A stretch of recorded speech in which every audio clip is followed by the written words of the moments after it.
Hello everyone, my name is John.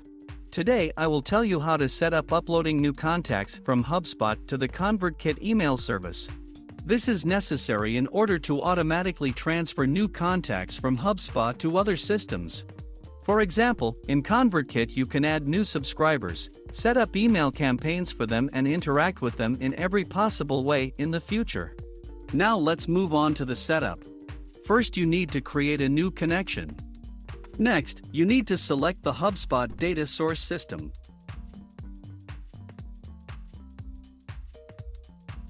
Next, you need to choose an action.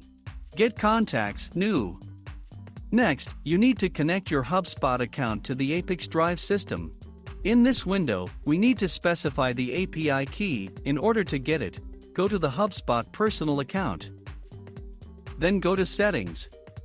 Now go to the Integrations section API key. Click Show to see the API key. Copy the API key and paste it into the corresponding field in the ApiX-Drive system. When the required field is filled, click Save. When the connected login is displayed in the list, select it.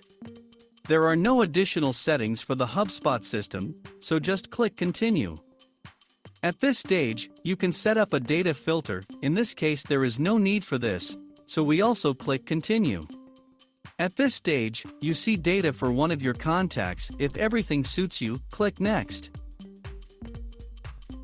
This completes the HubSpot data source setup. Now you need to go to the data reception settings. Select ConvertKit as the data receiving system. Next, you need to select an action. Add subscriber. At this stage you need to connect your ConvertKit account to the ApiX-Drive system. In this window, you need to specify the API secret. To get it, go to your personal account ConvertKit. Then go to Settings.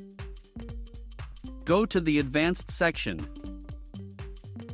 In order to see the API secret, click Show, copy it and paste it into the appropriate field in the ApiX-Drive system. When the required field is filled, click Save. When the connected login is displayed in the list, select it. At this stage, you need to select a form in which new subscribers will be added for each new contact from HubSpot.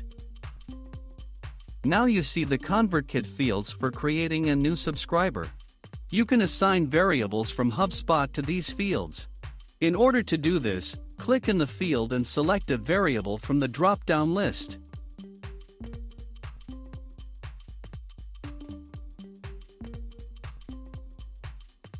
When all the required fields are filled, click Continue. At this point, you see an example of the data that will be sent to ConvertKit in the form of new subscribers for each new contact from HubSpot. If something does not suit you, click Edit and go back a step. In order to check the correctness of the settings, click Send Test Data to ConvertKit. After successful submission, go to ConvertKit and check the result. If everything suits you, return to the ApiX-Drive service and continue setting up. This completes the configuration of ConvertKit data reception successfully. Now you need to enable auto-update and select the communication interval, for example, once every 5 minutes. That's all. I wish you successful integration settings and good luck.